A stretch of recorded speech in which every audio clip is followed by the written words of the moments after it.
नमस्कार दोस्तों, स्वागत है आप सभी का। हम लोगों ने अपक्षय के बारे में पढ़ा। अपक्षय में भौतिक प्रक्रियाएं, रासायनिक प्रक्रियाएं एवं जैविक प्रक्रियाएं होती है। आज इन्हीं प्रक्रियाओं को हम लोग डिटेल में समझते हैं। आइए देखते हैं कि भौतिक अपक्षय यानी फिजिकल वेदरिंग क्या होता है। इसमें चट्टानें टूटती हैं पर रासायनिक संगठन नहीं बदलता। मतलब क्या होता है दोस्तों कि समय के साथ चट्टानें टूटती हैं लेकिन उसमें रासायनिक परिवर्तन नहीं होता है। चट्टानों का टूटने का क्या कारण होता है दोस्तों?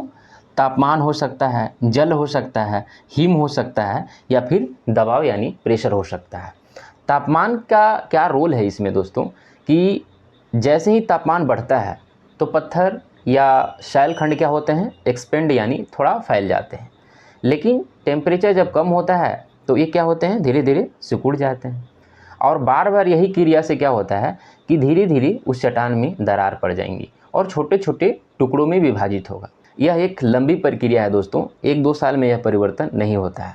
हिमनद क्या होता है कि धीरे धीरे स्लोली फ्लो करते हैं और रगड़ से क्या होता है कि शैलखंड टूटते हैं। जब बारिश होती है तो बारिश के प्रभाव से भी चट्टानें टूट सकती हैं। इसमें क्या होता है कि बड़े चट्टानें जो होती हैं छोटे टुकड़ों में बदलती हैं।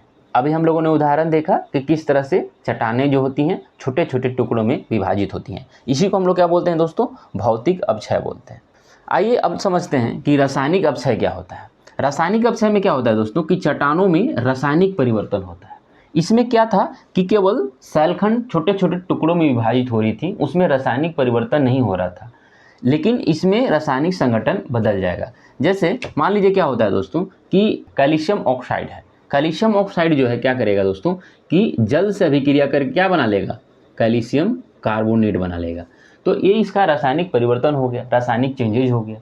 इसी तरह से चट्टानों में परिवर्तन होता है, विलयन से हो सकता है, कार्बोनीकरण से हो सकता है। जब बारिश होती है दोस्तों तो हवा में सल्फर ऑक्साइड होता है, कार्बन डाइऑक्साइड होता है। इससे अभिक्रिया करके पानी क्या करता है, अम्लीय हो जाता है और अम्लीय प्रकृति के जल चट्टानों को जल्दी अपघटित कर देता है और रासायनिक परिवर्तन तेजी से होता है। किसके कारण हो सकता है? जल के कारण हो सकता है। अभी बताया आपको कि जल अभिक्रिया करके कैल्शियम ऑक्साइड से क्या बना लिया, कार्बोनेट बना लिया। उसी तरह से जल से कार्बन डाइऑक्साइड अभिक्रिया करके कार्बनिक अम्ल बनाता है। कार्बनिक अम्ल क्या करता है कि खनिजों को रासायनिक परिवर्तन चेंज कर सकता है। ऑक्सीजन से भी अभिक्रिया करके, जैसे आयरन ऑक्सीजन से अभिक्रिया करके आयरन ऑक्साइड बनाता है, जिसको हम लोग जंग लगना बोलते हैं, तो वो हो सकता है। इसमें क्या होते हैं दोस्तों कि नए चट्टान बनते हैं। कैल्शियम ऑक्साइड दूसरा चट्टान था, कैल्शियम कार्बोनेट नया चट्टान बना। मतलब इसमें क्या होता है कि दूसरे चट्टानें बनती हैं। अब आइए समझते हैं कि दोस्तों कि जैविक अपक्षय क्या होता है। जीव जंतु और पौधे चट्टानों को तोड़ते हैं और कमजोर करते हैं। जीव जंतु, छोटे छोटे जीव जंतु जैसे चूहा हो गया। अब चूहा भी दोस्तों अपक्षय में हेल्प करता है। अब सोचेंगे कि चूहा अपक्षय में कैसे हेल्प करेगा, तो चूहा बिल बनाता है दोस्तों। अब बिल से क्या होता है कि पानी अंदर चल जाता है। पानी जब अंदर तक जाएगा तो खनिजों से अभिक्रिया करके नए पदार्थों का निर्माण कर सकता है।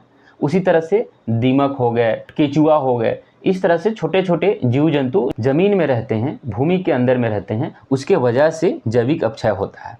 और पेड़ पौधे की जो जड़ें होती हैं, जड़ें क्या करती है कि सैलों का, चट्टानों का दरार में घुस जाती हैं और जैसे जैसे ये मोटी होती जाएंगी दरार और बढ़ती जाएगा और आगे चल के सैलखंड टूट जाते हैं।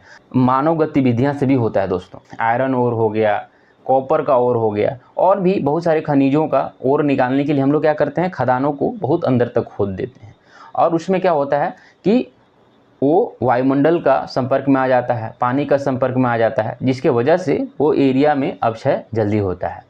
और हम लोग जो खेती करते हैं, खेती के करने से भी धीरे धीरे क्या होता है दोस्तों कि चट्टानें टूटती हैं और फिर मिट्टी का निर्माण होता है।